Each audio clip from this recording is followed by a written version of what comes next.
I don't think necessarily that there is a relationship with my mental illness to my ability to work. I think if my mental illness was to go away tomorrow, I would still be the same person. I'd still have the same sense of humour. Um, I mean, certainly I wouldn't have that perspective on mental illness, but I mean, I don't see myself as a comedian who talks about mental illness all the time. It's not what defines me as a comedian.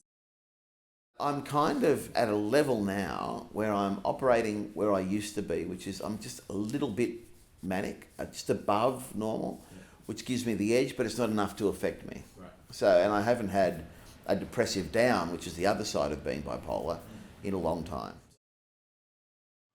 Even though I don't like starve myself or calorie count at all anymore, the thought processes stayed with me for a lot longer than the physical manifestation of the illness. And that idea of beating yourself up for getting something wrong, that stayed with me very strongly, and I guess is something that comes back when I'm in a vulnerable situation. This is how I think of my mental illness in relation to my work, is that it's just a ginormous pain in my ass. It's just a bit of a thorn in my side, actually, and it's to romanticize it is maybe slightly offensive.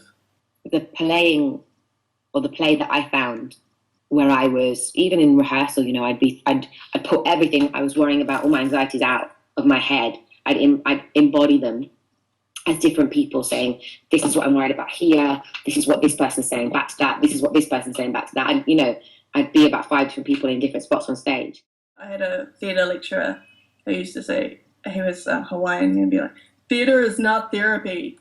And so I was really conscious of it not being just an exorcism of all these feelings that I'd had, because that isn't entertaining to watch at all. You need to sort of process something in order for it to be entertainment for other people. I think if I was too much Helen, just telling my story seriously up front, like a therapy session, it wouldn't allow the audience to just see them as a part of a story which you were allowed to imaginatively engage in and play within as an audience member. We are perceived to be pretty crazy. I think that stereotype does prevail. And to an extent, I think it's founded. There are a lot of comedians with mental illness. But I also think that mental illness is quite common in a lot of the creative industry. The link between mental health and stand-up and entertainers generally is a long-established one, but still a bit nefarious. Maybe you need that little bit of something, that little bit of difference to give you the edge, to give you that bit, to make you that bit better, to make you stand out, to make you... because I know that when my medication was wrong, or not quite right, and that edge was taken away, I was completely non-creative. Completely non-creative. I've certainly encountered that sort of idea that, and I used to subscribe to it too, that, oh man, without my depression, I wouldn't be as good an artist. I don't know. I think often smart people do tend to have mental illness, and so, being smart obviously helps you write, and it helps you do your thing, whatever it may be. But I don't think that you need to be mentally unwell to be a good artist.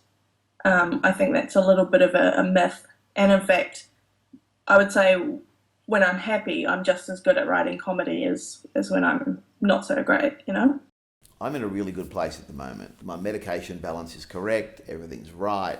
But now stand-up, man, I'm working better than I've ever worked in my whole career.